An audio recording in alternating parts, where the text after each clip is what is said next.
Welcome to Reimagining Soviet Georgia. My name is Brian Gigantino. Today is May 9th, 2024. On today's episode, we are going to discuss a currently unfolding situation. Georgia is in the middle of a serious political crisis. But before we begin the discussion, it is important to outline where things stand as of now. While this outline cannot address every single factor, it is an attempt by me to summarize where we are and how we got here.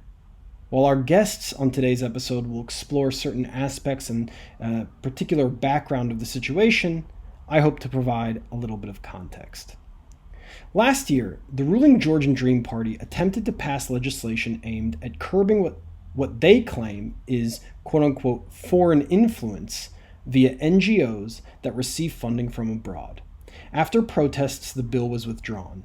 Yet recently, the ruling Georgian Dream Party has put forward a rewritten version of the law on transparency of foreign influence, which calls for registration of non-commercial legal entities and media outlets in the country as, quote, pursuing the interests of a foreign power, unquote, if they derive more than 20% of their funding from abroad.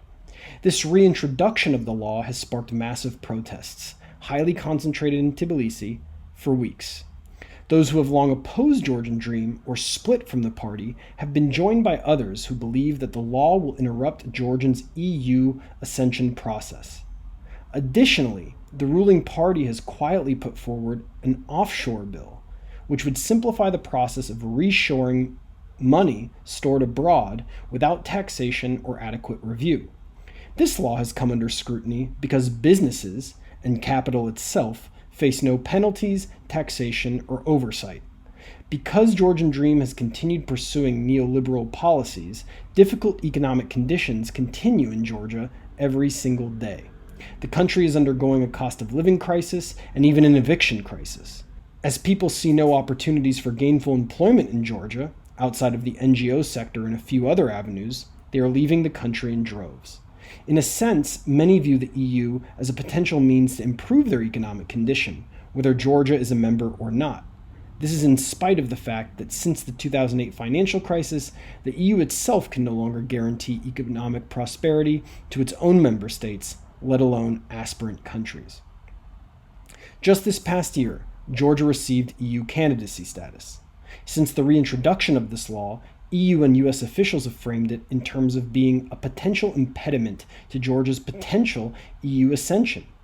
However, as of today, no formal action has been taken. Although that may change, it's still unclear. Protestors, their allies, and the NGO sector frame the law as the product of Russian influence and part of a larger strategy of Georgian Dream to sabotage EU candidacy, facilitate a Russian takeover, and consolidate authoritarian rule. This framework of opposition is the culmination of years of opposition lobbying, both internally and abroad, to frame Georgian Dream as a Russian party, seeking to now pass a Russian law. In response, the leadership of Georgian Dream has sought to frame those who oppose it as agents of foreign influence. In a sense, one begets the other. It is no surprise then that the protests have taken on an existential nationalist character, framing the law and problems of the government in terms of being an existential enemy, Russian. Some cite concerns about the law being a first step towards a broader political crackdown. Yet others, whatever their reasons for being in the streets, are frustrated at the conditions in the country, worried about what might the future bring, especially in these uncertain and highly polarized times affecting countries around the world. The ruling party, on the other hand, has doubled down on the need to pass the law, citing the destabilizing effects certain Western-funded NGOs have in Georgia. They claim that while doing everything to manage EU ascension and tricky relations with Russia, they have adopted a legislation no different from those of many countries in the world aimed at countering foreign influence. Further, that the law aligns with the demands of the EU on Georgia to decrease polarization, and considering that the protests frame the government as an existential enemy and that the NGO sector explicitly or implicitly supports such narratives, the government's case is not entirely out of thin air.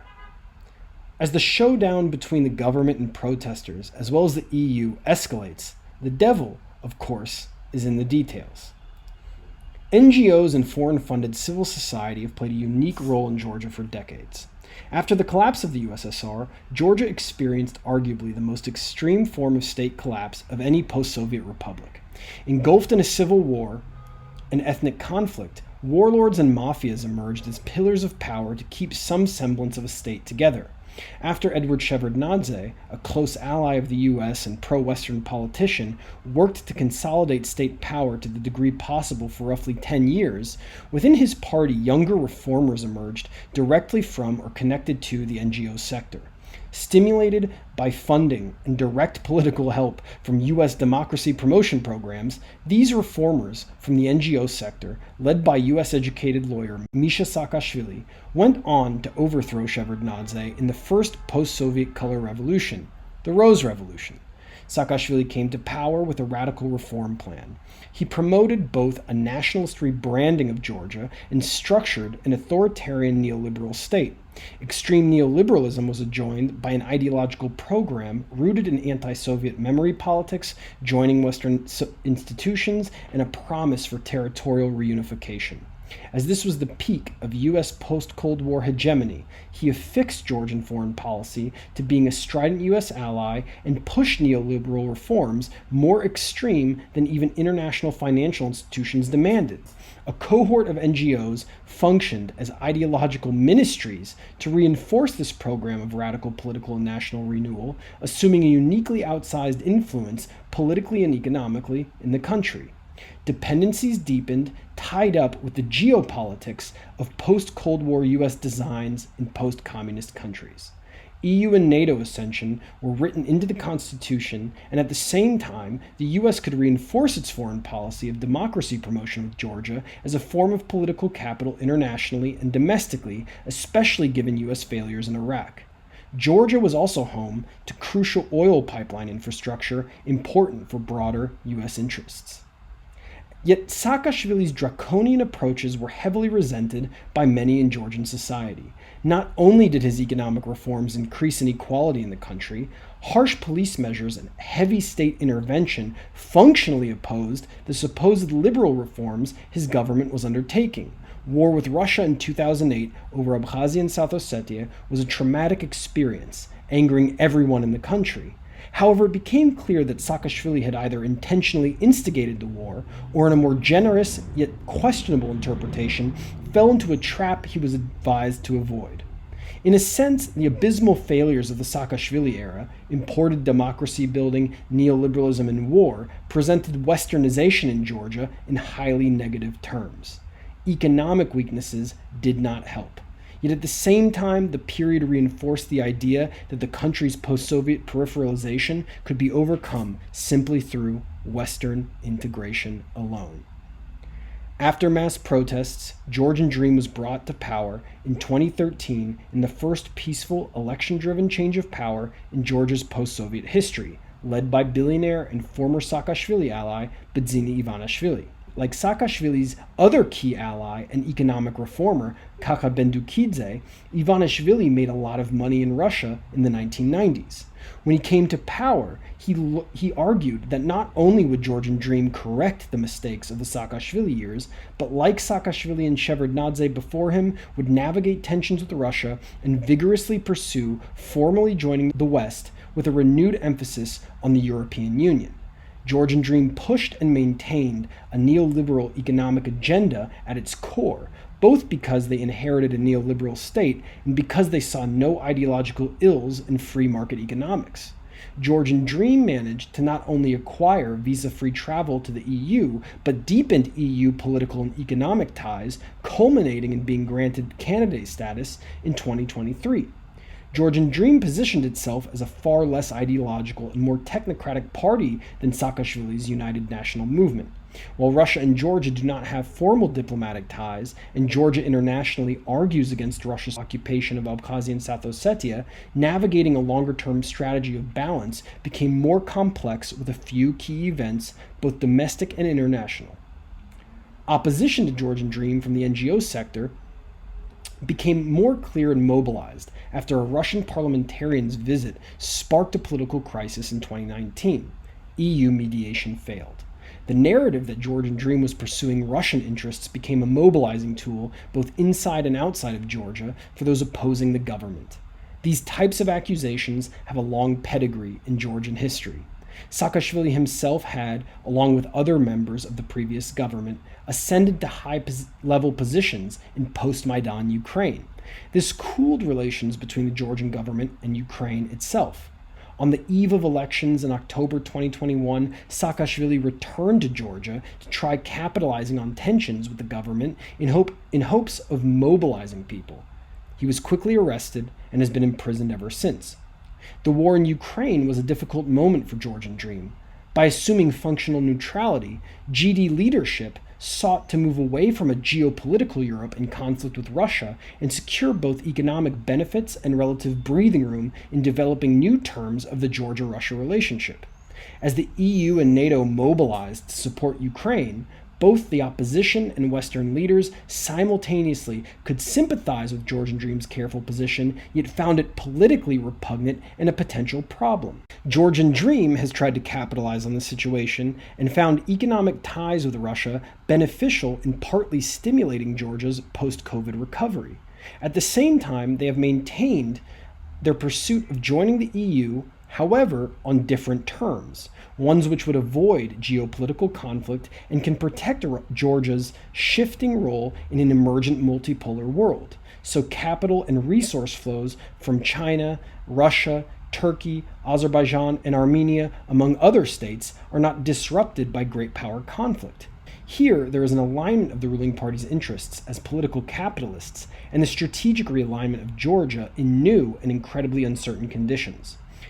Ukraine's dubious position in the war with Russia and likely defeat only reinforces the ruling party's ideas. Further, it has become clear that neither NATO, the US, nor the EU have the capacity to defend Georgia in the event of a war with Russia. This has meant pursuing other means to establish a different type of relationship between Georgia and Russia. Yet, as the opposition has fractured and is struggling to unite together under a single and competitive candidate in the upcoming October elections in Georgia, they have relied on street mobilizations, which has further spooked the ruling party. This is not to mention the opposition offers no serious political program outside of simply opposing the ruling Georgian Dream. It is no wonder many Georgians reject all opposition parties and the government as such. As the EU and US navigate their formal position of supporting both the protests and ostensibly the ruling party, and Georgian Dream tries to renegotiate the terms of its desired EU membership, the tensions are beginning to boil over, manifesting themselves through this crisis over the so-called Foreign Agents Bill. In this episode, we discuss some of the ins and outs of the NGO sector, Georgia's current crisis, what has led to it, and where it could be going. While the complexities of the situation are as clear as they are uncertain, this is but one attempt to grapple with some of the more uncomfortable aspects.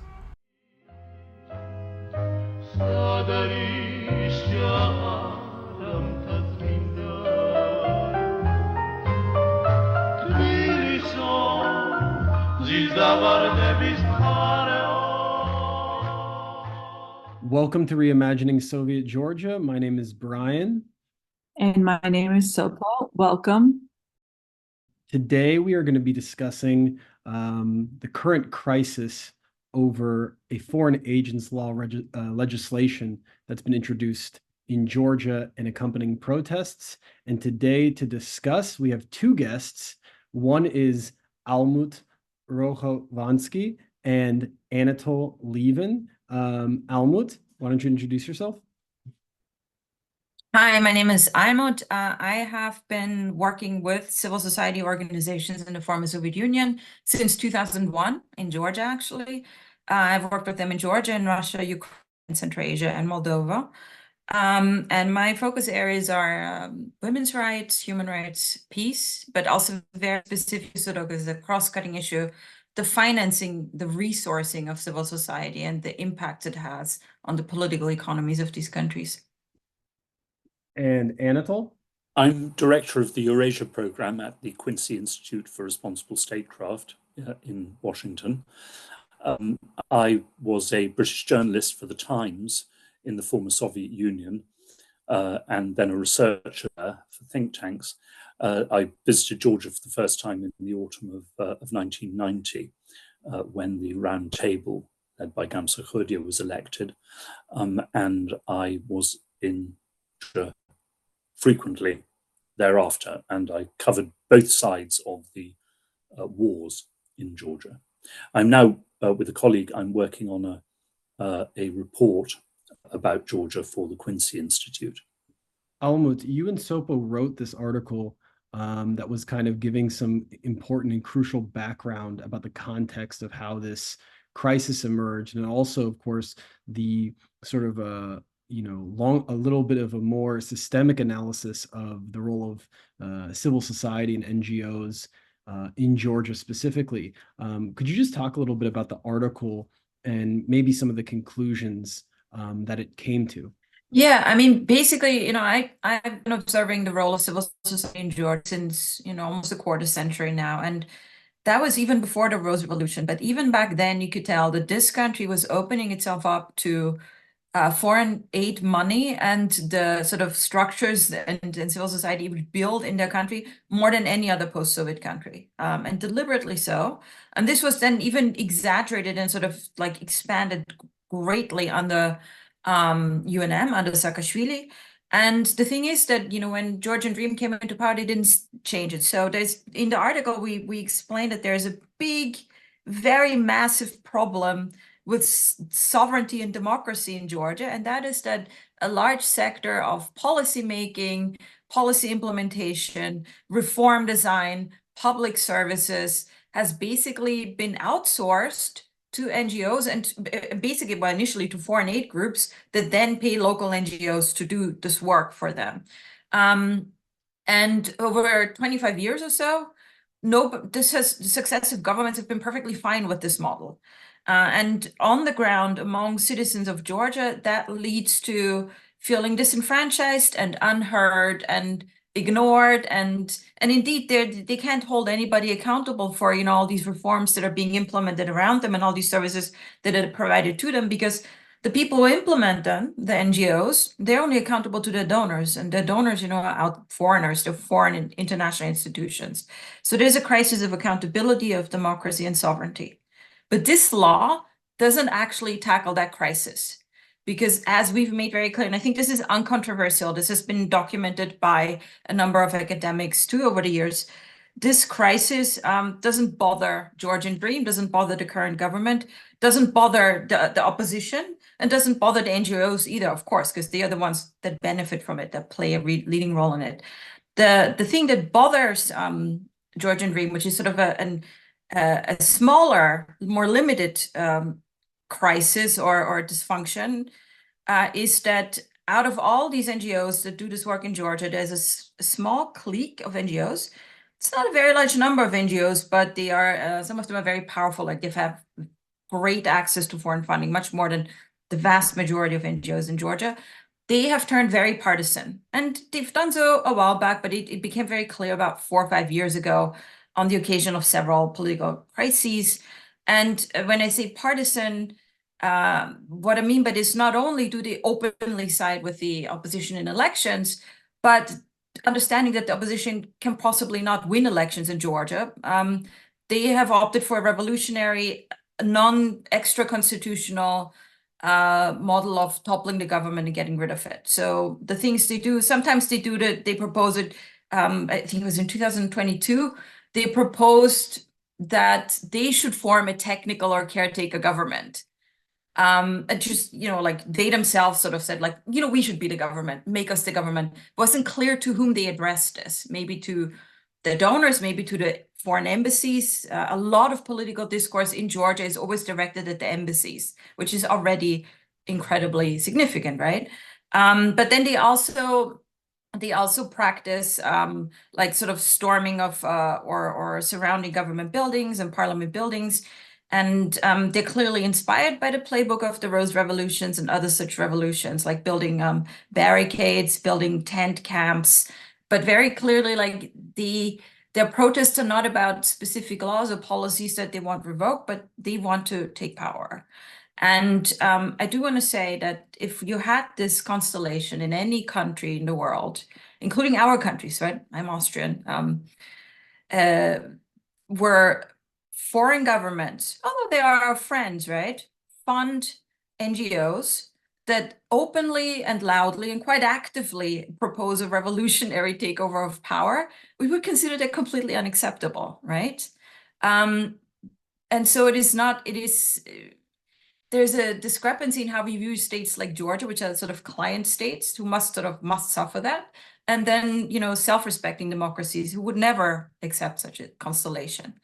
And so this is this like two layers of political dysfunction and of capture by foreign money. And I do want to immediately say a caveat that I've worked myself over all these years with Georgian activists and Georgian NGOs, and many of them are brilliant. And many of them are very precarious, right? Like one of the things we hear, like so much money is going into Georgian civil society, but the reality of this model is always that, yes, there will be a small group that does really well, and then there are many others who are sort of like striving after that promise that if you want to do good things in a society, there is money for you, and there really isn't. They're sort of chronically precarious. And that is actually where I help them. So like, I want to say this, like my role when I work with civil society primarily has been fundraising for them, grant writing, helping them access to donors. Like I am as embroiled in this entire system as anybody else. And I also think that there are a lot of NGOs in Georgia that try to be mission driven and not donor driven, that try to be in true solidarity with the population and respect them. But and I just want to like recognize that all of this is out there. Like I don't want to say that all of civil society, foreign funded civil society is a problem. They're just all stuck in a really problematic constellation. And Anatol, of course, I know that you've spent time in Georgia. You follow events here very closely, but also, I think importantly, in terms of context, have been very closely watching events, commenting on, writing on in Ukraine and Russia for a long time now. And so I'm wondering, just from your perspective, like, how do you view the current events of what's going on in Georgia, the sort of like roots of the issue and the potential problematic trajectory it could or might already be going on?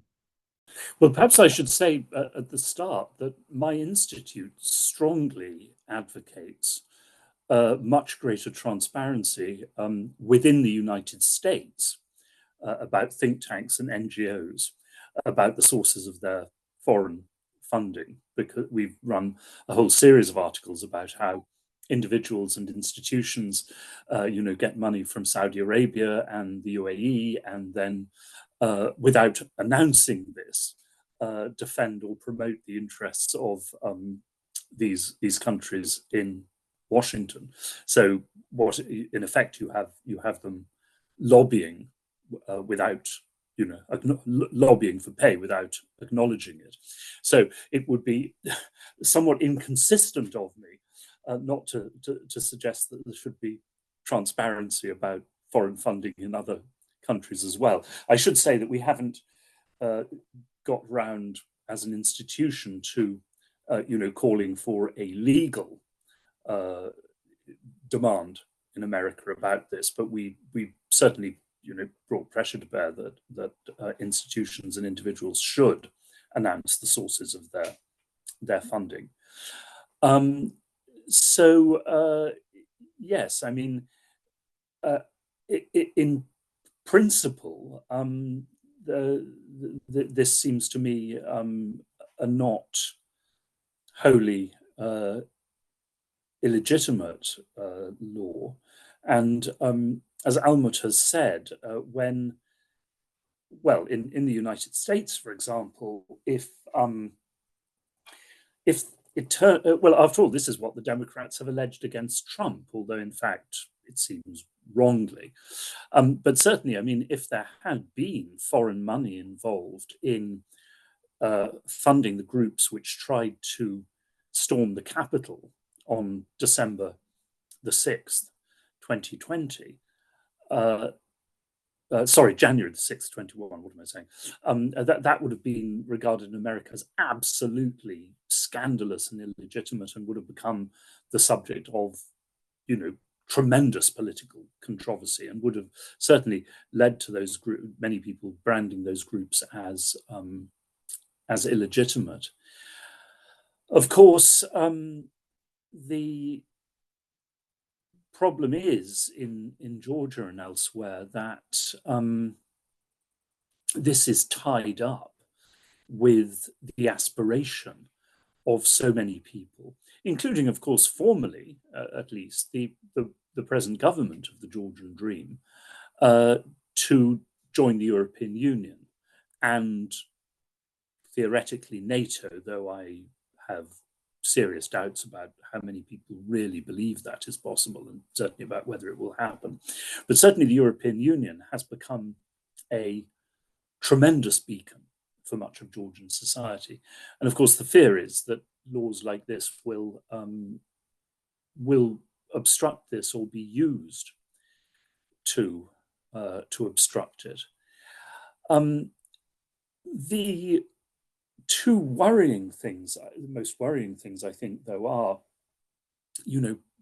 firstly, that, certainly as Almut has said, as presented in much of the West, this has become completely tied up with geopolitics. Obviously, you now have an attempt, by Western countries to push back Russian influence outside Russia wherever possible. And I fear, by whatever means, and there is open talk about trying to replay the 2014 Maidan in Ukraine in other countries so as to overthrow Russian influence there and overthrow the present government. And I entirely agree that this is, of course, all this comes originally out of the Cold War and the creation of institutions like the National Endowment for Democracy and Freedom House, National Democratic Institute, International Republican Institute, consciously created. Yes, I mean, as institutions of democratization and spreading of freedom as defined in the West, but also during the Cold War with an absolutely clear ideological and geopolitical agenda, against communism and the Soviet Union and the Soviet bloc.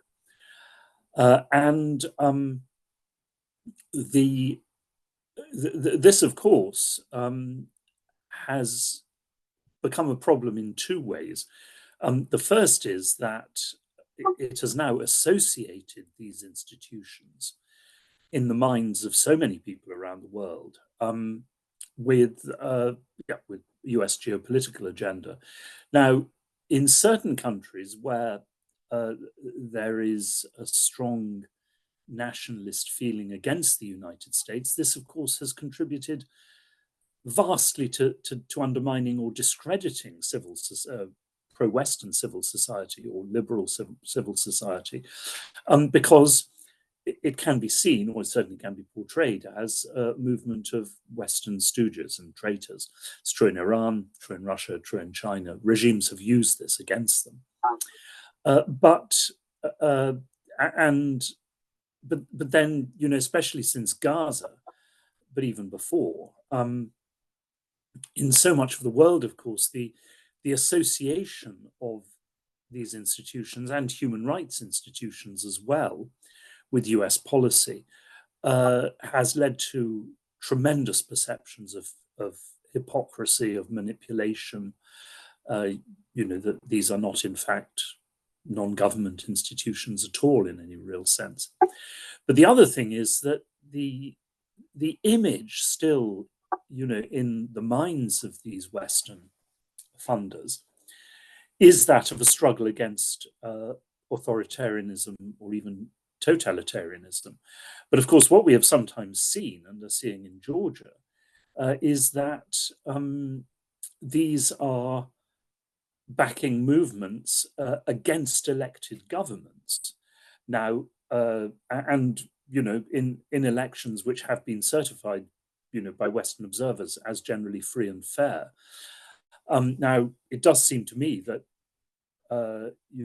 that does not mean that, of course, that you can't oppose government policies and laws and agitate and protest against them, as, for example, the students who are now protesting in the United States about US support for Israel in Gaza. I think in this context, currently in Georgia, the narrative of the protests is that this is a Russian law that will interrupt Georgia's ability to get into the European Union. And I think the question that we have to answer, and maybe Almut can speak to this a little bit more concretely, and Sopo can as well, is, to what degree is this a Russian law, quote unquote? And the other question is, how should we understand the European Union's use of the threat that Georgia will be unable to actually join? Meanwhile, for the past since 2013, when Georgian Dream came to power, they've made huge strides towards joining the European Union, including getting candidate status just this past year, excuse me, in 2023. So, to what degree is the narrative that's spreading based in reality, or is it more complicated than that? Okay, so I mean, in my opinion, both of these narratives are entirely wrong.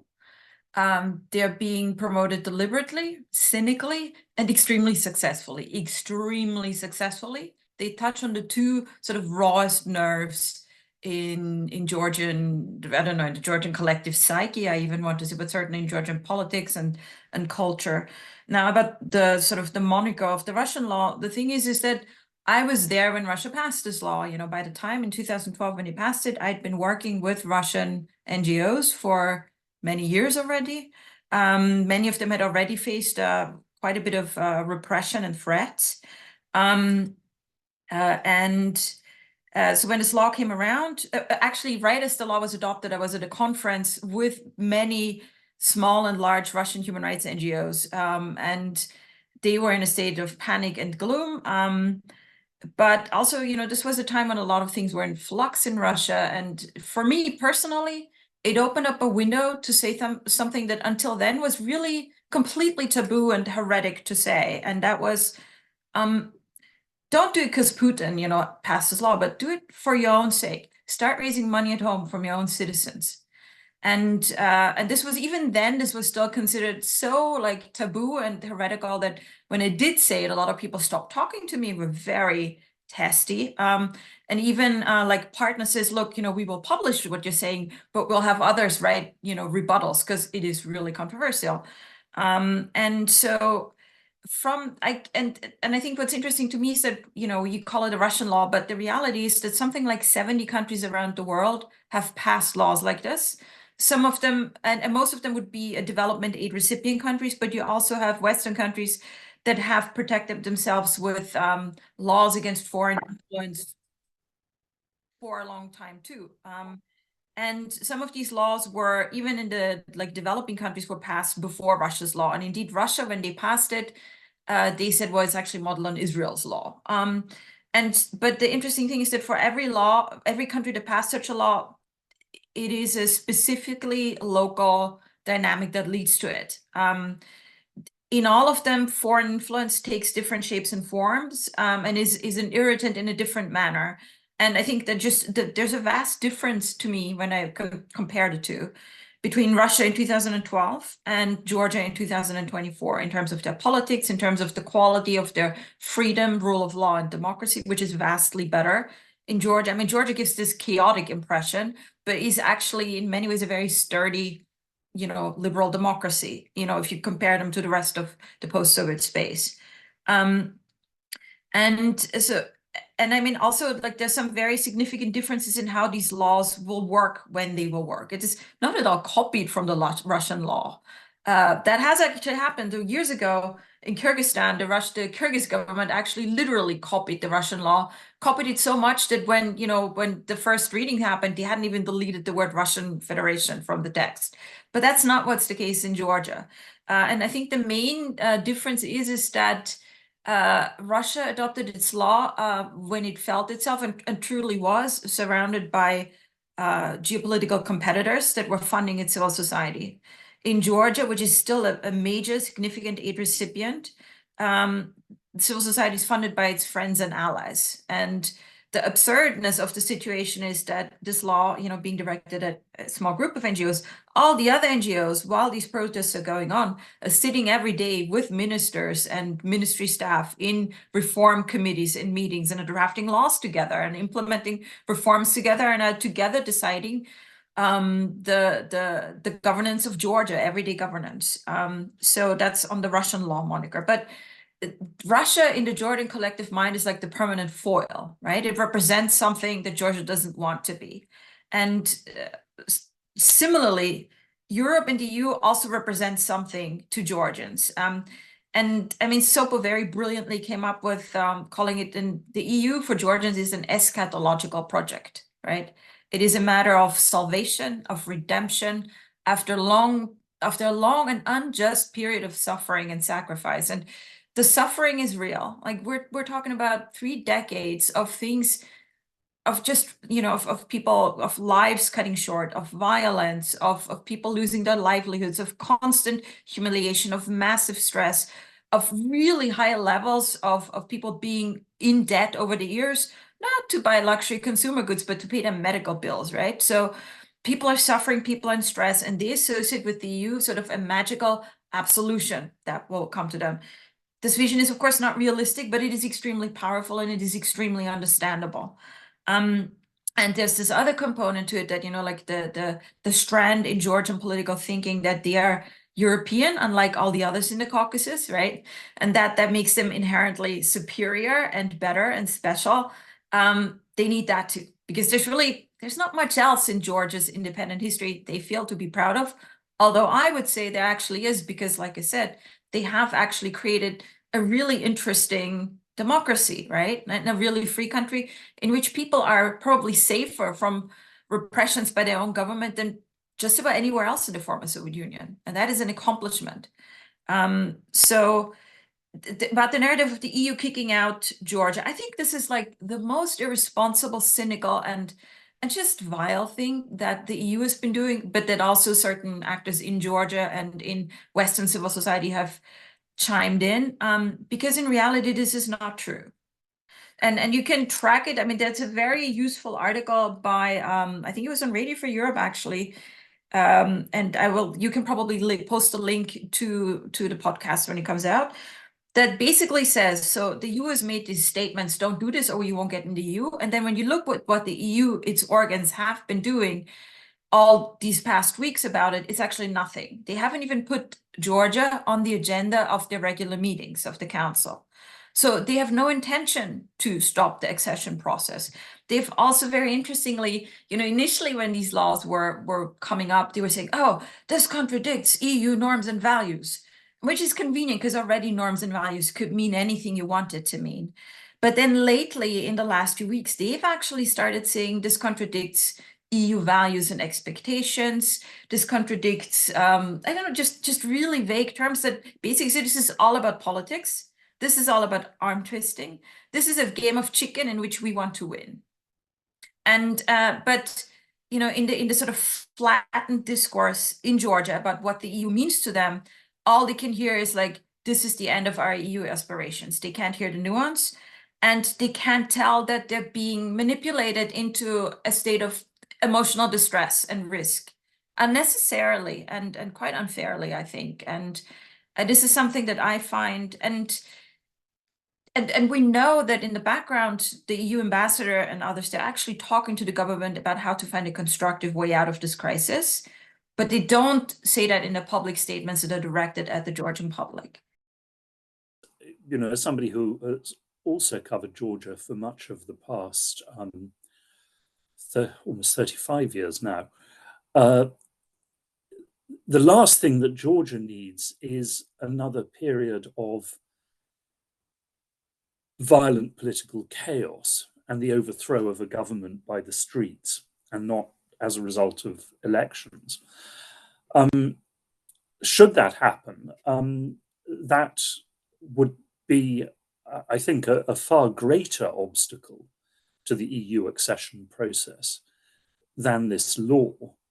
And it would also be used by EU governments and officials who, whatever their public rhetoric, in fact, do not want to bring Georgia or Ukraine, particularly Ukraine, into the European Union because of the huge costs and internal political problems that this would cause, especially for the common agricultural policy. So this whole argument about the critical need to ensure EU accession, that argument cuts both ways. You know, on that note, I think one thing that I wanted to bring up and follow up on is that, you know, recently the Georgian Dream has been kind of allying itself in internal EU fissures. And one of those is that they've made kind of their closest ally in the European Union, Orban and Hungary. And what's interesting about this is that they've kind of articulated Georgia's position, for example, its relative neutrality on the war in Ukraine, maintaining economic ties, benefiting basically from this neutrality with Russia, and kind of inflected that into a position that it wants to have in the European Union, which is similar to Hungary's, which is that we don't want to be part of this geopolitical West, but we still want to be integrated into the West, right? And so I guess I'm curious, just to follow up, Anatol, like, what do you think about the geopolitical context of Europe, the Ukraine war, and sort of how Georgia and the Georgian Dream are kind of trying to negotiate and navigate that? Well, I mean, here, two critical impulses within the European Union are, I think, beginning to crash into each other. Because on the one hand, I mean, to a degree, even before the war in Ukraine, but certainly since the Russian invasion, you do see the European Union becoming more and more essentially an arm of NATO, or even to some extent in the thinking of Macron, a substitute for NATO if Trump is re-elected. And so much of the recent language about EU enlargement has been really about the geopolitical need for this against Russia. Not about the economic or political arguments. Just as with NATO, whatever the public rhetoric, political reform has always been less important than geopolitics, in my view. But, I mean, on the other hand, within the European Union, you see, of course, by now a whole range of political forces who, for one reason or another, are in revolt against the EU establishment consensus and against, establishment consensus politics in many countries. Obviously, you have the more radical right, but you have the more radical left as well in certain countries. You have traditional Eurosceptics. And now, of course, you also have very important farmers' movements. And interestingly, these are at their strongest in some countries that have been the most geopolitically supportive of Ukraine, Poland, the Polish farmers, and now the French joining in as well.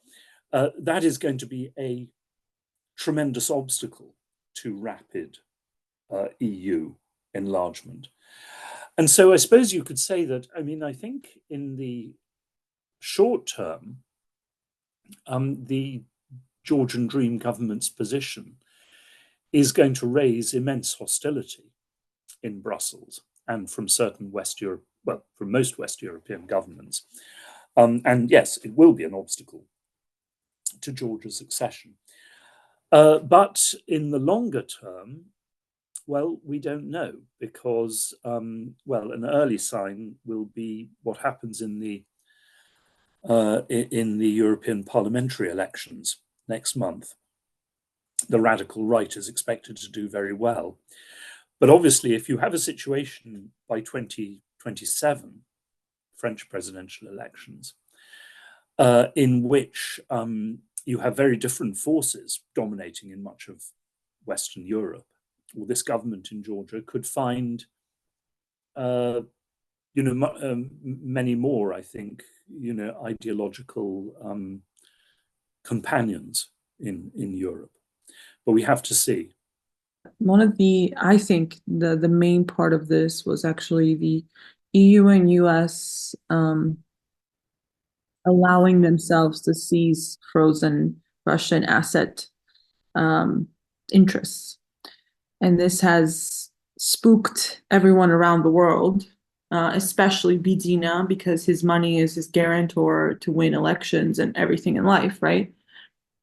Which I think that the offshore law that accompanied this, the offshore law was by the quick procedure of Parliament, was immediately adopted, while this came with a regular, which is interesting because this was done with the regular procedure, so it's dragging out.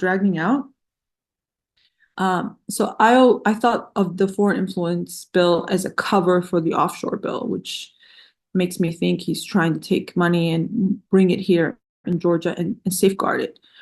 I also saw that he had proposed a law for for foreign investors who have businesses here to give them or whatever, sell them to the Georgians in a cheaper price, something like that. I can't remember the exact words. I can read that later. So it seems like that Georgian Dream is making some moves to protect their money, to encourage certain investments here, and be sort of more safeguarded towards this uncertain time of very partisan EU American, place, or acting, how they're acting in this sort of very nationalist, or not nationalist, but protectionist ways. And so I guess I wanted to ask, what do you think about that? Yeah, so there's a very interesting anecdote that I have about this, and all of you who've worked with human rights NGOs in the former Soviet Union, and all of you who have ever seen a grant call for human rights work, know that one of the traditional things that foreign donors fund and have long funded is for human rights NGOs to prepare legal cases that hold governments accountable in their domestic courts and also at the European Court for Human Rights or other international human rights tribunals. And that is a very standard thing, and it's pretty accepted, and I would say it is actually quite acceptable. But in 2020 or 21, I think, I saw a new grant call, and it was a grant call from an institution that has EU funding to do something rather different. And it was saying human rights activists, in post-Soviet countries, please send us lists of names of people who you think we should sanction, who you think the EU should sanction. So what is going on? And I noticed this was further backed up because I have had, meetings at the State Department and with others where this is quite openly discussed. They come to us and say, so you work on human rights, who the baddies are, who should we sanction? And this is something fundamentally different, because unlike the European Court of Human Rights, these mechanisms, this is not something that Russia or Georgia have ever agreed to or are part of. And on top of that, these processes are entirely arbitrary and outside due process and the rule of law. And so basically, I think one of the reasons why Bidzina Ivanishvili and Georgian Dream, are angry at some of the Georgian NGOs is some of these, hyper-partisan small clique, is that they have been quite openly, publicly actually, in published letters, lobbied for sanctioning these officials. They've basically lobbied the US Congress and the EU, especially the EU Parliament, for putting these people on sanctions lists. And the way I've observed this process again and again on the inside is that there's very little scrutiny or overview. Basically, there's a low threshold. Basically, human rights defenders meet with like some staffer at the EU Parliament, hand them a list of people. Each of them has a paragraph of why they are bad.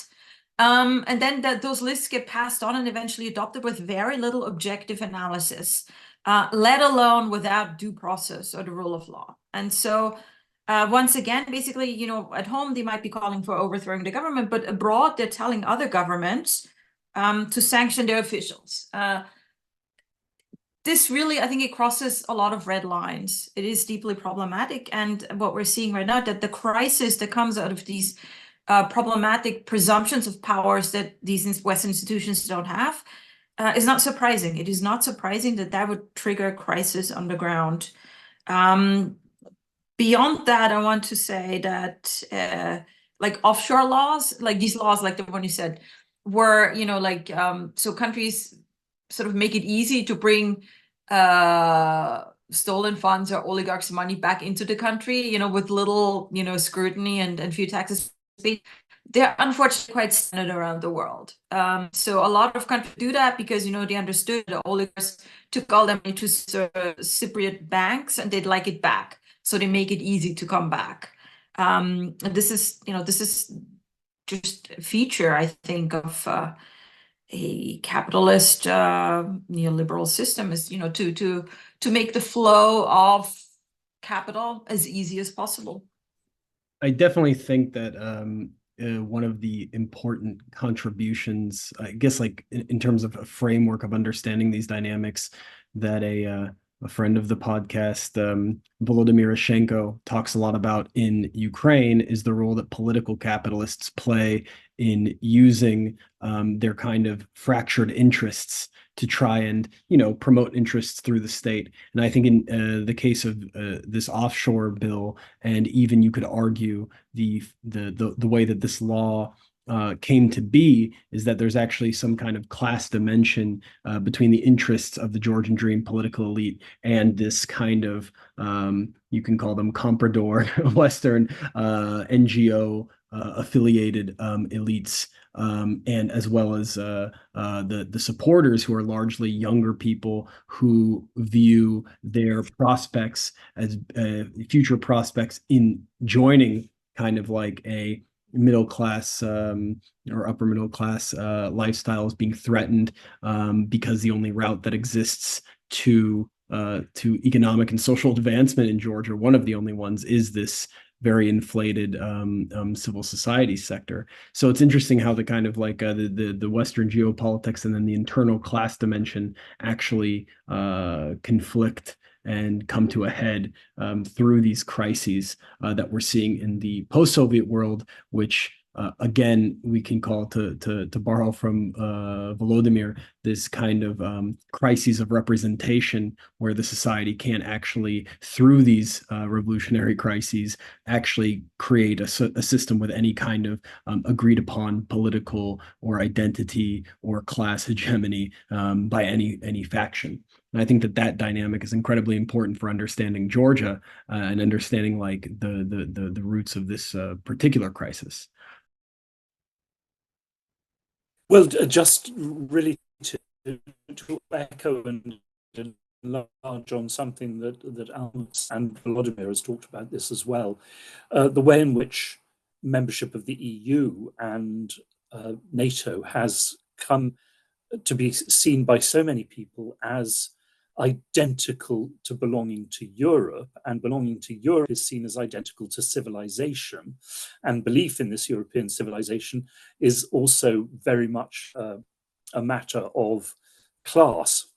identification, the identification of a particular new middle class or would-be middle class.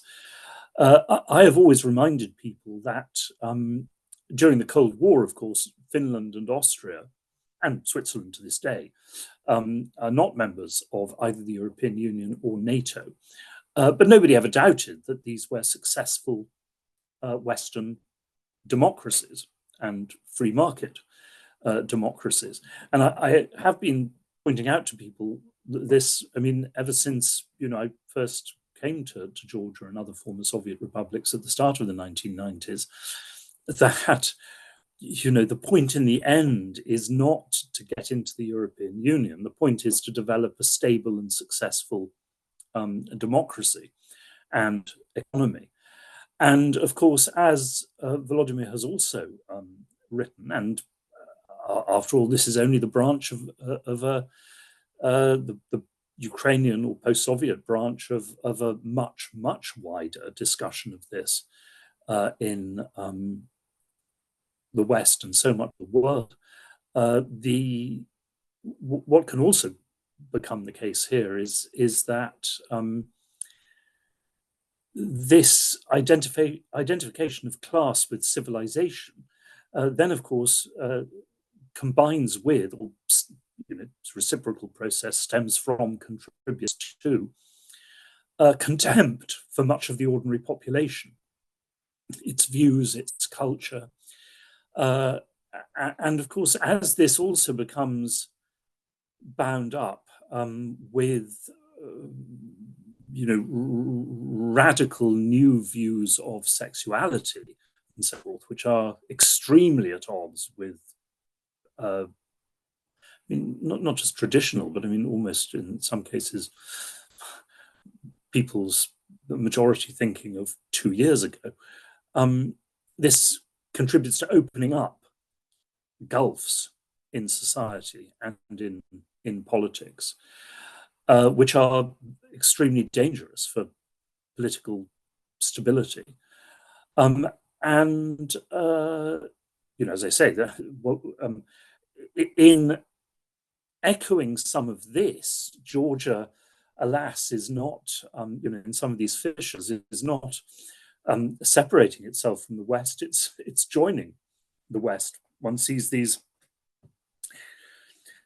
class/cultural conflicts now in the great majority of Western countries, including most notably the United States.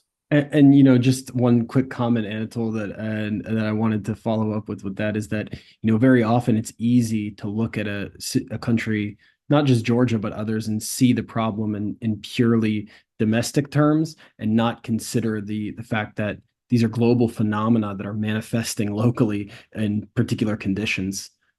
Whether we're talking about the form that certain type of polarization is happening, the way markets are being constructed, Georgia's relationship to global flows of capital, of resources, of political tendencies. I think it's a very important point. Yeah, I mean, we still, and it's of course by no means entirely wrong, have a tendency to see all these countries as post-Soviet, but actually. Yes, the problems that they are facing echo much wider ones. And I mean, what that also indicates is that, joining the West, I remember it being presented, and it still is in many places and by many people, as establishing a kind of paradise or nirvana. Well, that would come as a very considerable surprise, I think, to a great many people in parts of the United States today. Nothing more pro-West than when half the country hates the other half. Absolutely. Unfortunately. All right. So I think, to me, what's very interesting is the Georgian case is specific. It was specific from a quarter century ago. This is the country that most opened itself to foreign money, the institutions that are grown with that foreign money, the sort of the outsourcing of its sovereign policy making, And it did so because it thought that sort of the net geopolitical and material benefits would outweigh the drawbacks. And maybe they have, maybe it's hard to say, but the drawbacks are certainly there. And to me, the main drawback is that ordinary Georgians feel disenfranchised and unheard. Like they have, for much of the policies that affect them in their lives, they have no one to talk to or no one to elect for because it's all outsourced to these technocrats, right? So I think what we also have to understand, one of the causes of this massive, well-organized resistance against this law is that there are very powerful institutions whose inherent interests, they have a massive conflict of interest. They cannot actually, do object take on this because their very existence depends on it. And this is not just Georgian NGOs, but this is also the foreign aid agencies that have very large offices and programs, the people who make careers in them, the UN agencies that are based in Georgia, because they wouldn't be there if it wasn't for the massive aid flows that are going into Georgia. They literally wouldn't have these offices. These people wouldn't have these careers. But also the donors. The donors have, an inherent interest in keeping this going, and it all increases their ability, just, the power, the status, the prestige, but also just the ability to do their job undisturbed every day. They all have an interest in continuing to be able to send for financial flows unimpeded. Then just not rock the boat. So when they say this is unacceptable and it constitutes a violation of the freedom of association and it is a shrinking space, we should keep that in mind. We're hearing this from people with a conflict of interest. And I think there's something else. This class of this big class, which is, forms the largest part of the Georgian middle or upper class and all of the Western allies, they make one argument. What they're saying is that only NGOs, and only if they have foreign funding, can be a check on power and halt Georgia's descent into authoritarianism. All the other institutions that are supposed to do that aren't functional. And they're telling us, and they're saying basically a succession of ruling parties over a quarter century haven't been able to shake their autocratic instincts. And therefore, democratic institutions remain weak. And I've written about this, so, quoting here from memory. And they're saying this despite the fact that these Western donors and these local NGOs have spent probably millions, hundreds of millions all over these decades on promoting democracy and strengthening those democratic institutions. So the argument basically is, by its logical conclusion, we must capture Georgian civil society and policymaking forever, because this country will never be able, to be a respectable, functioning democracy. So we're here for good. And I find that kind of thinking, it's very inconsistent. It's kind of self-defeating because everything they're doing day by day to build democracy, obviously in their own argument isn't working. So it's self-defeating intellectually, but it's also very patronizing. And it is unsustainable ultimately. I think that those are really brilliant points. I really like that idea that I think it's give you examples as a leftist, right? Where I would think that I'm limited by always having the option of writing a grant. It's example, there has been insanely rising prices of rent. My office got displaced. I was kicked out. Well, I had to go further out. I can't live in the city center. Since sort of Airbnbization of all of the local Tbilisi, and also because of a lot of Russians and Ukrainians and whoever came here. Of course, they mostly blame Russians, but there has also been influxes that's been going on, sort of Airbnb and making Airbnb place, somewhere they can commodify. So we got kicked out twice, as my home and also my office. I had just gotten back from Naples, and it was they had taken over buildings that were just there, nobody was in them. And then the mayor, after a struggle with the students who'd taken over the buildings, had given them the buildings for social use. They're called social centers. And now almost all these leftist groups have a building they can operate from. I'm why doesn't this happen here? Say, because there's tons of buildings that are left empty. So there's almost no demand on the government to give us things. we're like, oh, we'll just write more money for a grant or try to find some way to pay for higher rent office. And then like the smart NGOs will, accrue some money and then buy their own property and stuff through whatever they do. I don't know. I'm not that smart, so I don't know how to do it. But it's the way we look at solutions to our problems often, right? And this is me speaking from a leftist, from a unionist point of view, is for me is limiting, because then I'm the only person who's like, why don't we just like ask the government, if you don't want to foreign money, then give us buildings, give us like a place to operate from. You want more grassroots? Then let's take measures, for grassroots.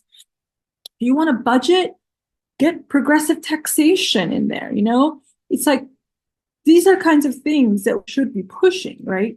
Except that most of the talking points are often about less taxes, less taxes here, constitutionally forbidden from progressive taxation. And nobody wants to challenge or talk to the government to give them things, services that we might be missing, make the government pay for it, because it's always harder to fund things that are serious, like mental health for workers and things that are written in grants, right? These grants are sporadic. They have points like 3 or 4 or 5 months where you might not even have the services, money. It is so much more stable to have government programs, at least push for some of that. So I think that it becomes difficult to make decisions for a more sustainable future for grassroots, and even some services, if you're always looking for a solution through grants. And this is just one way. And again, there may be more examples I can think of that just comes to me now, that I think about my own self and my position of convincing others what to fight for. And it's almost always sort of like finding these personal solutions through grant making and so on. And then I'm personally tired of seeing the same study done by 17 different organizations, like there's so many issues here, and there's never going to be an honest discussion about it. I was always told, like, I've always had NGO critiques. Of course, I'm part of civil society. I'm part of this problem as well. Like, I never claim I'm not. Everyone's like, well, you received a grant once. Like, yeah, of course, we receive grants. Like, this is a structural problem, not a personal problem. I shouldn't take some kind of monastic, oath to somehow live this other life, which I actually do in a lot of respects than other people. But still, like, it's not an individual show of morality to try to live a different life. It is a structural problem. It is a way that we are being forced to look at solutions through these ways and not do anything about it. So I don't know, this is like an important part. And I've been told that we can criticize it, just not this way. No, we do accept your NGO critique, just not this one. Every time I've ever seen an NGO critique, ever. NGO, and I mean like foreign, just NGOs, I mean media, I mean like everything, the whole, government programs that are running through grants and so on, right? The whole foreign money complex, it's like huge in Georgia. It dominates everything. Every time I've ever made a critique or someone else has made a critique, it's never the right critique. It's never the time. So we're never going to be able to talk about it. At the end of the day, I think we don't want to talk about it. And I get it. Like, I get it. My friend always says, look, if we didn't have the NGOs, we would not survive. It's like this was our way of survival. It is a way to keep certain talent here so they don't emigrate. I get all this. But also be honest about it. We can have this conversation without resolving into this, like, people who are now defending against our article is like the ones we're coming after most are the ones who are not relevant at all. We're not even talking about them. No one's talking about them. It is the different kind of NGOs that are really dual power status, who have incredible power and strength. At the end of the day, I don't know. Do you want a government that perpetually has multiple, poles of power pulling the country in different directions? I don't know. Maybe that's healthy. Maybe that's Western. I don't know. But I have not seen the charms yet. I have not seen how this has played out in ways that are helpful. All I know is we can't ever talk about workers' problems. All I know is we can never get minimum wage. All I know is no one cares, and every working person is tired of this stuff, and they just want real things to happen to them, and not being forced to migrate to Europe or Russia and then send remittances and cry all the time with nostalgia,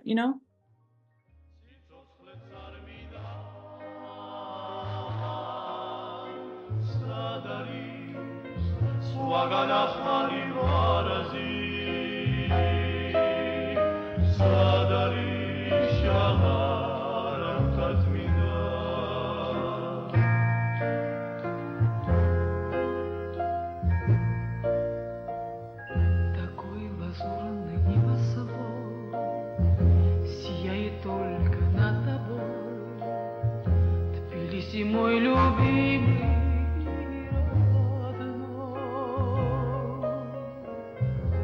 И нарехала здесь стоит, как память прошлых тяжких лет, твою голову венчая седина.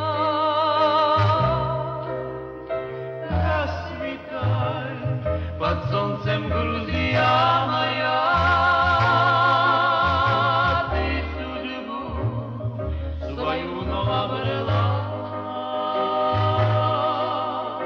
Не найти в других краях таких красот, без тебя и жизнь мне не мила. Расцветай под солнцем, Грузия моя, ты судьбу свою вновь обрела. Не найти в других краях таких красот.